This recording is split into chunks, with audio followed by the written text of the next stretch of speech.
Bienvenue dans la partie 4, module 7 sur la vente, comment devenir un ninja vendeur. Alors, dans cette partie, nous allons voir les stratégies de vente et de persuasion. Très, très important. On a vu les stratégies marketing et tout ce qui va avec. Mais vous allez remarquer que la vente et le marketing aussi vont ensemble. D'abord, les premiers éléments que je voudrais partager avec vous, c'est les 3 principaux freins à l'achat. Je prends un exemple. Vous êtes par exemple sur Internet. Vous venez sur Internet comme toute autre personne. Vous venez pour soit vous distraire, vous amuser, en tout cas partager votre quotidien avec les gens.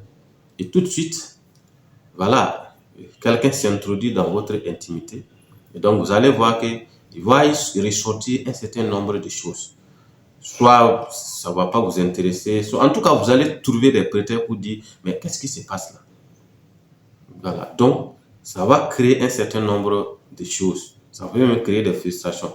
Donc c'est pourquoi en tout cas, au-delà de ça, vous allez voir un certain nombre de principes qui vont freiner même votre achat. Voilà. Donc, premièrement, c'est l'argent. Comme je l'ai dit, vous n'avez pas forcément mobilisé quelque chose pour ça. Vous êtes venu juste pour vous distraire. Et quelqu'un s'introduit dans votre intimité et vous propose un produit. Généralement, le premier réflexe, c'est l'argent parce que les gens sont organisés au point que je n'ai pas prévu de dépenser, donc je ne vais pas dépenser. Donc, la première chose, la personne, même s'il a l'argent, il va dire qu'il n'a pas d'argent parce qu'il n'est même pas venu pour acheter. Alors, vous savez très bien que c'est le premier principe. Si vous vendez un produit à quelqu'un, la plupart du temps, 90% des personnes vont dire j'ai pas d'argent. La deuxième chose, c'est le temps. La personne est venue juste peut-être pour quelque chose. Moi, je vais par exemple aller sur Google parce que j'ai besoin de savoir quelles sont les différentes étapes à suivre pour mieux vendre en ligne. Alors, je mets mon texte, ma recherche et je me rends compte qu'on me donne une publicité que je n'ai pas demandée. Vous voyez, donc c'est une perte de temps et ça m'énerve. Donc, comme je n'ai pas le temps, pourquoi je vais acheter? Parce que je ne suis pas venu pour ça. Je peux me quitter même le site parce que je suis déjà énervé.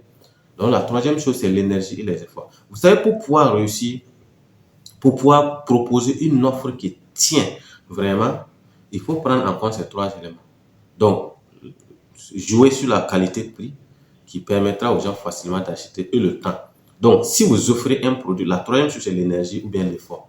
Les gens sont enclins à payer quelque chose quand ils n'ont pas assez, quand ils ne font pas assez d'efforts. Je le dis encore, je suis en ligne et donc ça me perturbe, ça me demande assez d'efforts. Donc, si vous voulez concevoir une offre, vous devez prendre en compte ces 3 éléments. D'abord, vous devez mettre un prix accessible. Troisièmement, vous devez diminuer l'effort que les gens, le temps que les gens vont passer sur votre programme. Et troisièmement, l'effort et l'énergie que les gens vont faire. Par exemple, j'ai dit le programme Master Digital. Voici le programme. Il coûte 70 000 francs en temps normal. Alors, vous avez juste 3 mois à suivre le programme, mais vous pouvez le suivre peut-être moins que ça en fonction de votre engagement, de votre détermination. Et ensuite, voici les efforts que vous avez à fournir. Moi, je serai là. Il y aura un groupe qui va vous assister. Vous ne serez pas seul. Donc, la personne se rend compte que, ouais, pour ce qui est du prix, c'est déjà bon. Pour ce qui est du temps aussi, je peux suivre en fonction de mon temps, donc ça ne va pas me gêner. Pour ce qui est aussi de l'énergie, il dit qu'il est là, il va m'écouter, il va me suivre. Donc, au finish, qu'est-ce qui va m'empêcher alors d'acheter? Donc, si vous créez votre offre, vous devez prendre en compte, bien sûr, ces éléments-là.